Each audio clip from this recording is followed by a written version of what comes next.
Voces del Misterio Express.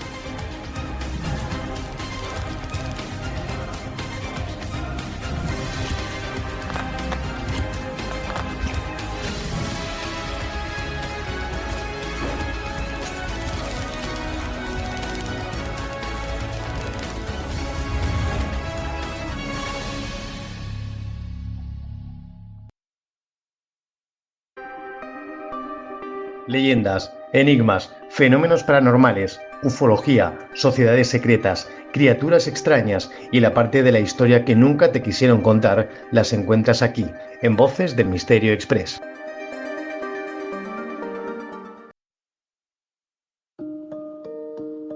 Hola. Hola. Es tarde. Colega, ¿estás lista?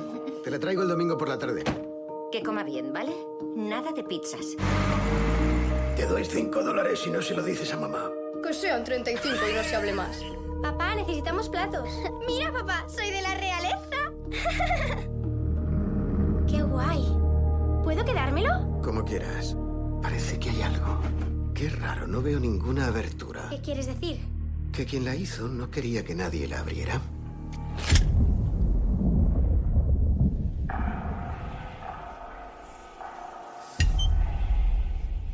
¿Estás bien? Me siento rara. ¿Has notado algo extraño en Em? No. ¿Por qué esa caja es tan importante para ti? No sé. Lo es y ya está. Para ya. Em. Em, se acabó. ¡Ah! No tengo ni idea de lo que es. Son inscripciones en hebreo. Pone Tipik. ¿Dónde estás? En hebreo significa demonio. ¿Qué quiere esa cosa de mi hija? Ese espíritu es el ladrón de niños. Em. ¡Mamá! ¿Qué me pasa? Cuando se abre la caja, hay muertes.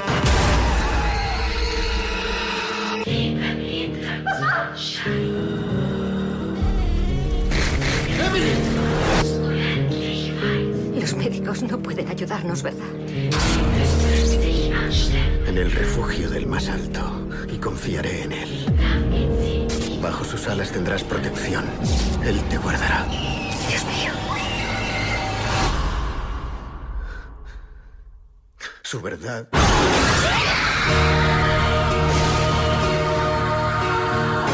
¡Deja en paz a mi hija!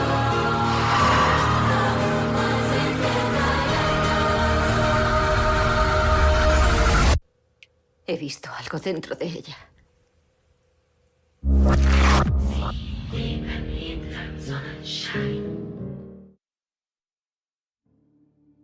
En 2012 llegó a las pantallas la película La Posesión, una película dirigida por el danés Paul Bornedal y producido por Sam Raimi, conocido por su trabajo en The Evil Dead.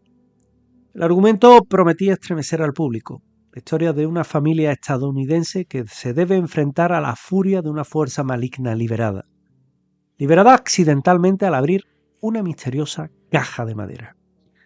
La campaña de promoción insistió en un detalle perturbador. La película estaba inspirada en hechos reales. Pero detrás de esa narrativa cinematográfica, más allá de efectos especiales y las licencias creativas, se oculta un caso que durante años ha alimentado el folclore, los foros de internet y las investigaciones de los curiosos. Es la famosa caja Dibu, un pequeño baúl de madera que, según algunos, alberga a un espíritu maligno en la tradición judía. La pregunta es, ¿se trata de un objeto realmente maldito o de una elaborada leyenda urbana amplificada por la cultura digital? El misterio sigue abierto y quizás sea esa ambigüedad la que la convierte en una historia de las más inquietantes del siglo XXI. Pero la historia comenzó a circular en el año 2001 y es la historia aparentemente real. Cuando Kevin Menis, un anticuario de Oregón, en los Estados Unidos, adquiere una pequeña caja de madera con placas metálicas en forma de racimo de uvas durante un típico mercadillo de garajes de los Estados Unidos, que es muy popular. Según la vendedora, el objeto habría pertenecido a su abuela, una mujer judía de 103 años que lo apodaba la caja Dibu, y advertía a sus hijos que jamás la abrieran. Manis hizo caso omiso a la advertencia y se lo llevó a su tienda, una tienda de antigüedades. Fue entonces cuando, según su testimonio, comenzaron los sucesos extraños. Luces que se apagaban solas, un intenso olor a jazmín que aparecía y desaparecía, y hasta un dependiente aterrorizado por ruidos inexplicables. El episodio más impactante ocurrió cuando regaló la caja a su madre, quien sufrió un infarto poco después de recibirla. Cansado de desgracias, Mannis decidió poner a la venta el objeto en eBay en el año 2003. Lo presentó como una vinoteca judía poseída, que había traído mala suerte a todos sus dueños. Su descripción detallada incluía una serie de fenómenos paranormales, como sombras extrañas, aparatos electrónicos averiados y una persistente sensación de malestar. La subasta pronto se convirtió en un fenómeno viral. De un precio inicial de $1, la puja escaló hasta los $280, siendo adquirida finalmente por Jason Haxton, director del Museo Universitario en Missouri. Lo que parecía una simple transacción digital terminó desatando una tormenta mediática. Los propietarios posteriores de la caja también relataron experiencias inquietantes. Joseph Nietzsche, un joven universitario, la adquirió antes que Haxton. Aseguró haber sufrido una racha de mala suerte que incluía la caída repentina de su cabello. Hablaba de olores nauseabundos, de insectos que infectaban su casa y de extrañas manchas oscuras que aparecían en su visión periférica. Haxton, evidentemente, estaba muy asustado. La cosa no era para menos. Y siendo actual custodio del objeto, tampoco salió ileso. Según declaró, tras recibir la caja despertó con el ojo hinchado, como si alguien lo hubiera golpeado. También habló de un constante sabor metálico en la boca, de fatiga crónica, de olores inexplicables y también de olor a flores. La historia creció tanto que Haxton se vio obligado incluso a abrir un sitio web, dbooksbox.com, para responder a la avalancha de preguntas de periodistas, rabinos, fanáticos del misterio que le hacían. Incluso aseguró haber sido contactado por personas que afirmaban sufrir pesadillas y dolores de cabeza solo con mirar imágenes de la caja en internet, como si éstas funcionaran como portales sobrenaturales. Para entender por qué esta historia resultó tan fascinante, es necesario remontarse al folclore judío. En la tradición yiddish, un dibuk es un espíritu errante de una persona fallecida que, incapaz de descansar en paz, se aferra a los vivos. La palabra proviene del hebreo dabak, que significa aferrarse o adherirse. Los relatos sobre dibuk se remontan al siglo XVI, en plena expansión del misticismo judío y la cábala. Se describe como entidades que poseen a personas vulnerables, provocando enfermedades, comportamientos extraños o desgracias.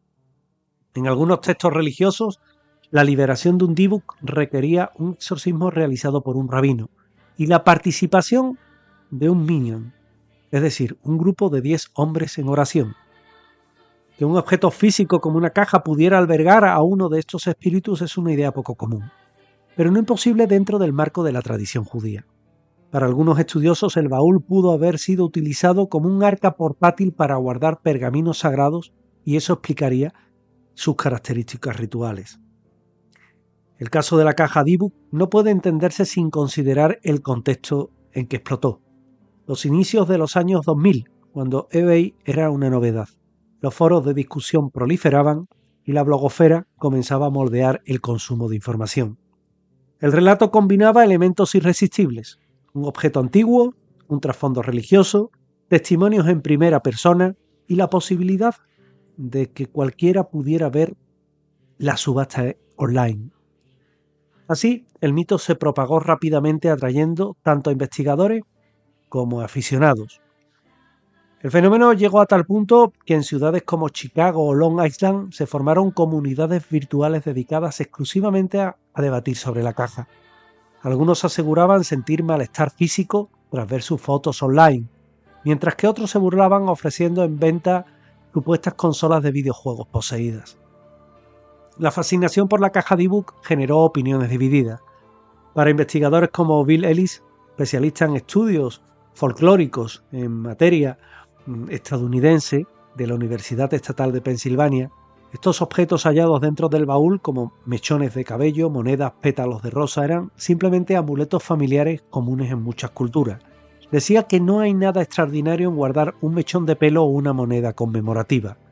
Otros, como el rabino Eli Shochet, reconocieron que aunque la historia parecía exagerada, no podría descartarse del todo, puesto que existían procedentes de posesiones en varias religiones, incluida la suya.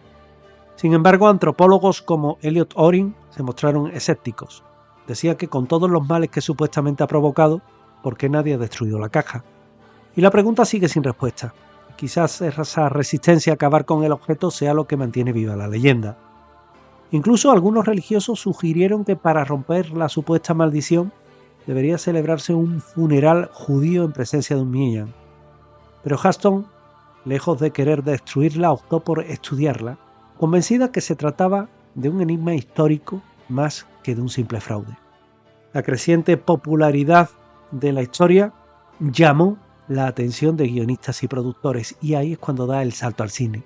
Así nació La Posesión, una película que, si bien tomó amplísimas, exageradas licencias creativas, mantuvo la esencia del mito, una familia enfrentada al poder destructivo de una caja maldita.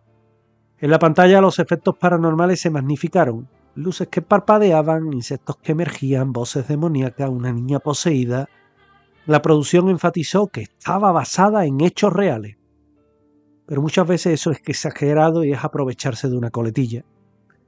Lo cierto es que para Sam Raimi, productor de la película, lo atractivo de la historia no era solo el terror, sino el dilema humano que planteaba. ¿Qué ocurre cuando el mal se manifiesta en la vida cotidiana, en el entorno más íntimo de una familia? Esa era la pregunta. Desde entonces la caja Dibu ha seguido siendo un referente en la cultura del misterio. Se han publicado libros, documentales y hasta reportajes en medios tradicionales. Incluso ha inspirado debates sobre el papel de Internet en la creación de mitos modernos. Algunos la consideran una metáfora del poder de lo desconocido en la era digital, un simple objeto que gracias a la viralidad se transformó en una de las leyendas urbanas más influyentes de las últimas décadas. En la actualidad, el objeto sigue bajo custodia de Jason Hudson, quien asegura mantenerlo en condiciones controladas y haber aprendido a convivir con sus efectos. Su página web aún recibe visitas y el mito sigue atrayendo a quienes buscan una dosis de misterio en un mundo cada vez más racional. Otra pregunta, ¿qué hace de esta historia que sea tan particular y siga viva? Quizás la respuesta está en lo que señalaba Alan Mott, autor especializado en leyendas urbanas. Y es que nos encantan estas historias porque alimentan nuestros miedos más profundos. La idea de que existe un mal sobrenatural capaz de atacar a cualquiera, eso ayuda a darle sentido al mundo caótico. La caja Dibu combina lo mejor de dos mundos, las tradiciones ancestrales del misticismo judío y la inmediatez de la era digital. Es, al mismo tiempo, un objeto físico con un trasfondo cultural real y un fenómeno mediático amplificado por Internet. Que sea la maldición auténtica o una invención ingeniosa es, en última instancia, lo de menos. Lo importante es que nos recuerda que, incluso en pleno siglo XXI, seguimos necesitando historias que nos ericen la piel y nos enfrenten al misterio, nos enfrenten a lo inexplicable.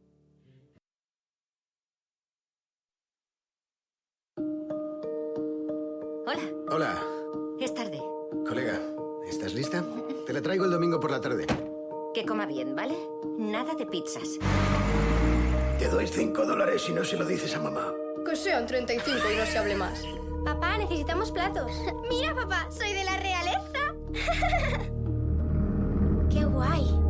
¿Puedo quedármelo? Como quieras. Parece que hay algo. Qué raro, no veo ninguna abertura. ¿Qué quieres decir? Que quien la hizo no quería que nadie la abriera.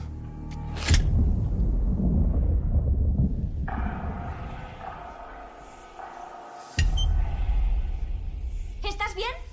Me siento rara. ¿Has notado algo extraño en Em? No. ¿Por qué esa caja es tan importante para ti? No sé. Lo es y ya está. Para allá. Em. ¡Em! ¡Se acabó! ¡Ah! No tengo ni idea de lo que es. Son inscripciones en hebreo. Pone Tipik. ¿Dónde estás? En hebreo significa demonio.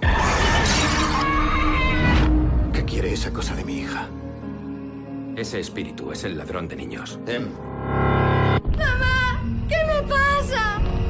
Cuando se abre la caja, hay muertes.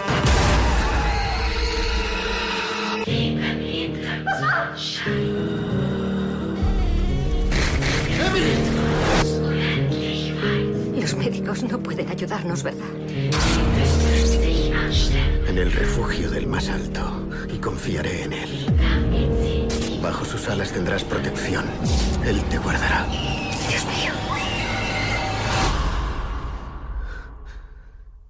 Su verdad.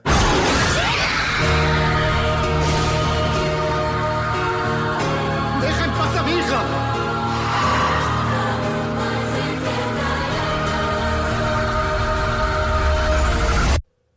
He visto algo dentro de ella.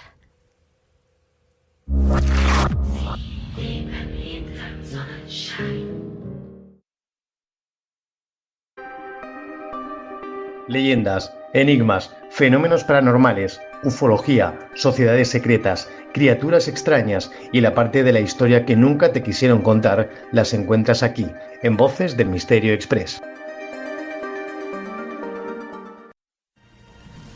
Voces del Misterio Express.